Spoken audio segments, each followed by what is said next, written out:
Mamie. Yes, she reads to me. She reads a story from a book or two. She's Mamie. Mammy's Corner. Hello, my littles. Welcome to Mammy's Corner, and I'm Mammy. But you already knew that. Oh, my goodness. Look at you. It is so good to see you. It is time to do our affirmations. Are you ready? Let's get started. All right, loud as you can. I am loved. You are loved. But let's say it again. Ready? I am loved. Good job. Now, who loves you? That's right. God loves you. Who else loves you? Mammy loves you. And don't you forget that. All right, next one. As loud as you can, my littles. I am good because you are good. One more time. I am good. Good job. Now for the last one. I am kind. Are you kind? You are. Well, let's say it loud. I am kind. Good job, my littles. Now, it is time to get ready for a book that Mammy's going to read. But first, make sure you're in your favorite chair. Get all nice and comfy. Get like a favorite blanket or favorite pillow or cuddle with a favorite stuffed animal that you loved, or cuddle with Mommy and Daddy as Mammy reads the book. But wait, don't forget, down below, there's those little signs right there. Use your remote, the little buttons there. Push those buttons and go down and click that thumbs up and let Mammy know that you like my video. I love it when you show me that. All right, you ready? You ready? All right, let's get started. Stefan's Secret Fear by Donna, Reid, Vann, illustrated by John Haysom. Everyone who lived in the German town of Twist on the River Rhine thought Stefan was the bravest boy around. He would climb to the tip-top of the tallest tree to capture a nervous cat. He had once flung himself fully clothed into the river to rescue Dory Dinkle's doll. Stefan was quick to agree that he had plenty of pluck. I would even go into the haunted house at night, he often boasted, all by myself. Look, his friends are pointing up at him. Brave though he was, Stefan had a secret which he dearly hoped no one in Twist ever discovered. In spite of his daring deeds, there was a deep down part of him that was afraid, though he couldn't have said exactly of what. He felt it at night as he lay in his bedroom overlooking the water, watching reflections flicker on the dark ceiling. His fears would come creeping into the room wearing awful shapes. Dragons, wild beasts, giants, and wicked gnomes. Stefan lay shivering, his courage gone, as the fantastic figures danced around his bed. Go away! He shouted as loud as he could without waking his parents. But the monsters merely grinned and whirled all the more merrily. Captain Long, who piloted the ferry boat every hour from Twist across the opposite shore, was Stefan's special friend. He was the one person who might have guessed Stefan's secret. Stefan admired the captain and was especially eager to convince him of his own courage. I guess I'm about the bravest boy around, said Stefan carelessly one afternoon as he stood in his usual place at the captain's elbow. That's so, grinned the captain as he nosed the ferry slightly upstream to keep clear of a pleasure cruiser.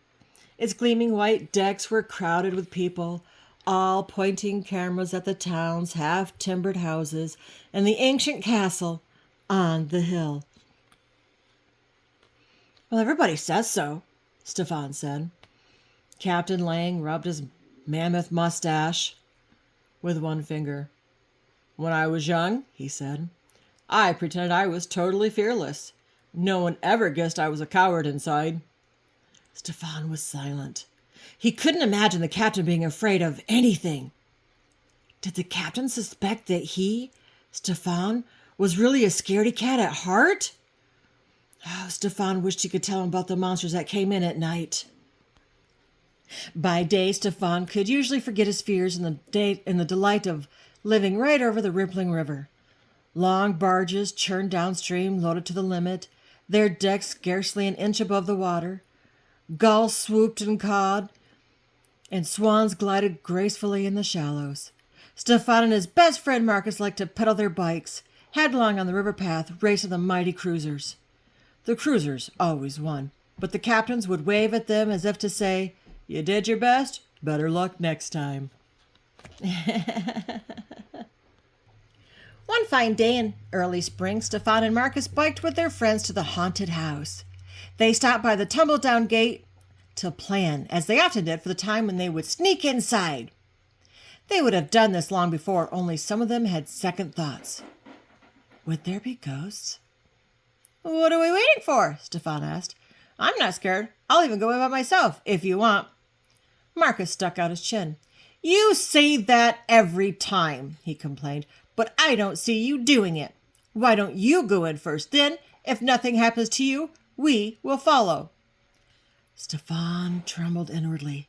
He thought he caught a glimpse of a creature or two behind the broken window panes of the haunted house. If he didn't go inside, the others would know he was only a scaredy cat after all. "Would you go in a haunted house?" "Oh, Mammy wouldn't. Mm-mm." He took a deep breath and gave the rusty gate a shove.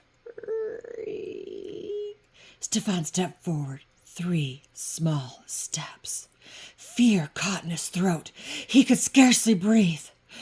The black door of the old house looked like an open mouth, just waiting for him to walk in. What would he find inside? Stefan froze. He couldn't move another inch. "What's the matter?" Marcus called out behind him.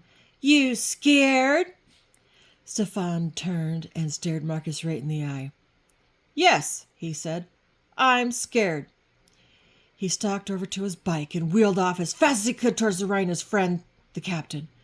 "Scaredy cat!" Marcus shouted after him, and some of the others giggled. On the ferry boat, Captain Lang let Stefan steer.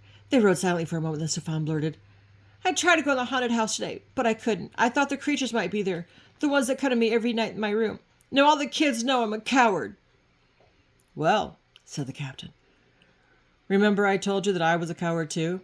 That's not the worst thing in the world to be. Most people are scared of something, even if they don't show it."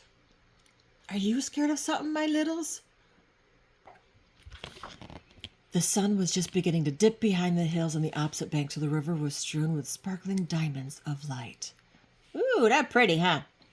Captain Lang did not seem to notice the one large tear trickling its way down Stefan's cheek.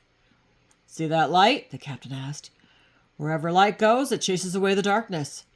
Those fear are like darkness deep inside you. You need light to drive them away." "It doesn't help to leave the lamp on in my room," said Stefan. "I've tried that, and the creatures still come." "I don't mean lamplight," said the captain, stroking a mustache thoughtfully. "I mean God's light. God is light. He is my light. If you have God with you, it's like having a good strong light shining out in the darkness. Then you don't need to be so afraid." "How can God be with me?" Stefan asked, keeping his hands on the wheel and his eyes on the approaching bank. "He's just waiting for us to ask him," said the captain. "If I were you, I'd talk to him about it. That's what I do. You can talk to him anytime, you know, about anything." This was the season when the mountain snows begin to melt. The snow had been late and heavy that year, and the spring sun sent it rushing pell-mell down into the swollen streams and rivers. Not many days after Stefan's talk with the captain, word reached the town of Twist. Floodwaters were coming. The excitement of the flood drove everything else out of Stefan's mind. Every grown-up and child had to help prepare for the flood. River folk were used to it. They bought enough food for a week and hauled all their belongings upstairs. Most people lived in an upper level to begin with, since the ground floor was bound to be flooded every year or two. Stefan helped his father carry tools from the garage and parked his bicycles upstairs in the front hall. They left the rubber dinghy downstairs, but tied it securely to the wall so it wouldn't float away. There was no school, and Marcus was allowed to stay with Stefan until the waters went down. The boys were full of plans for their school-free days. Wow, that's a lot of work. Oh my goodness. How would you like to have your house flooded? Not Mammy, no way. Early next morning, when Stefan pushed back his bedroom shutters, he could scarcely see the far shore of the Rhine. The sky pressed down heavily like the underside of a gray metal pot. The brown surface of the water looked flat and shallow as cardboard, yet it moved swiftly. No boats were allowed during flood time, so the darkened river was empty. Stefan ran downstairs and saw that the water was already coming in the open garage door. He was about to call Marcus to come and see when he heard a cry booming loudly over the river. "Help! Help!" Stefan waded to the door and peered out. He could just make out a small something shooting downstream at a terrible speed. Again, the cry came. "Help!" A man was in the water. Oh, no. Hardly knowing what to do, Stefan untied the dinghy, pushed it through the doorway, and jumped in. At once, the river grabbed hold and wrenched the tiny boat forward into its rushing flow. The man was bobbing far ahead, and Stefan spun after him, clutching the dinghy's ropes as the water sucked him greedily onward. The river was no longer friendly. It had become an evil, dark thing, which had the power to destroy. Neither he nor the man in the water could do anything to save themselves. Stefan squinted his eyes to see more clearly, but the man seemed to have disappeared. Fear began to rise like a darkness within him. Suddenly he thought of Captain Lang's words. Light chases away darkness. If God were here with me, he thought, his light could drive away my fears. But how can I get him to come? Then he remembered what the captain had said. He could talk to God. Stefan had never done that before, but he decided to try. "Dear God," he whispered softly, hardly hearing his words as the wind whisked them away. "The captain says I can talk to you and that you'll come to me with your light. I need you to come right now, God. Everything seems so dark, and I'm scared." I'd be scared too. Why would he? Oh, man. Crazy kid. Don't do that. Don't ever go out alone. You get an adult to go with you, my littles. Don't ever do what Stefan's doing. Oh, my goodness. There was a break in the lowering clouds and a patch of daylight peeked through. In spite of his fear, Stefan felt a flicker of hope. Just then he saw the man.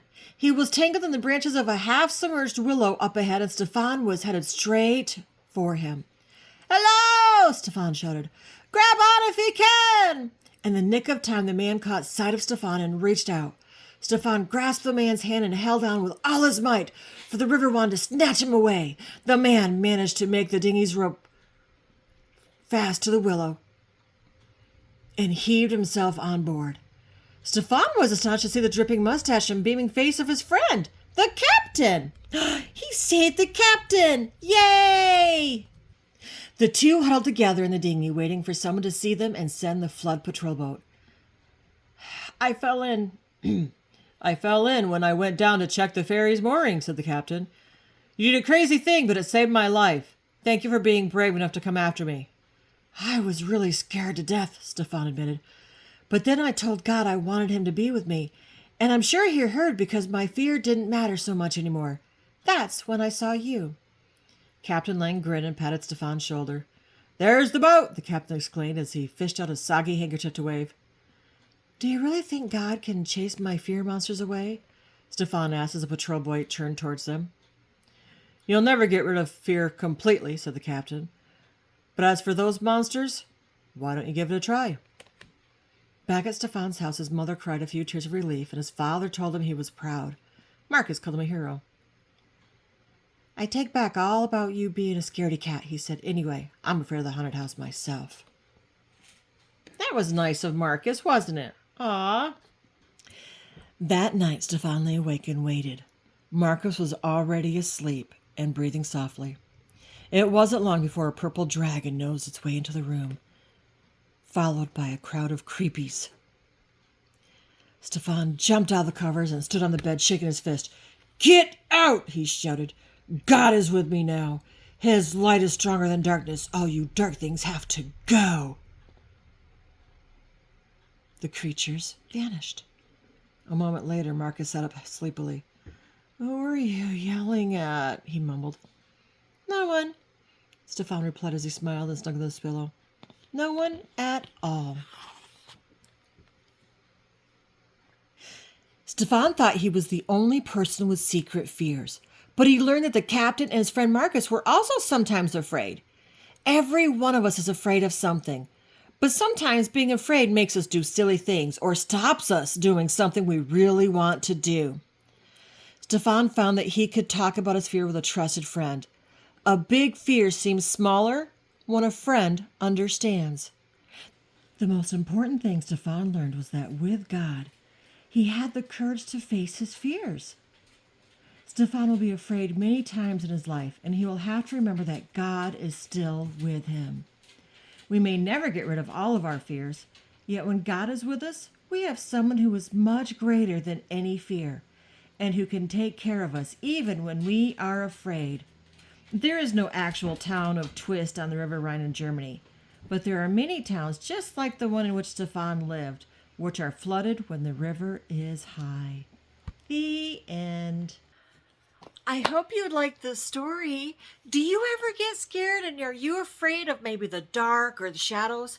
Mammy sometimes gets scared of things, and sometimes it stops me from doing something that I really want to do. But remember, with God, anything is possible.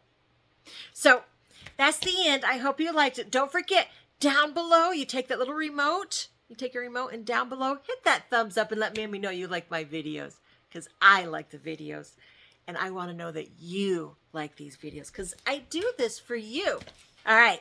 So that's the end. What does Mammy do? That's right. Who loves you?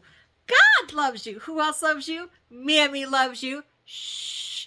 But Mammy loves you bestest. Until next time, my littles, be good and be kind.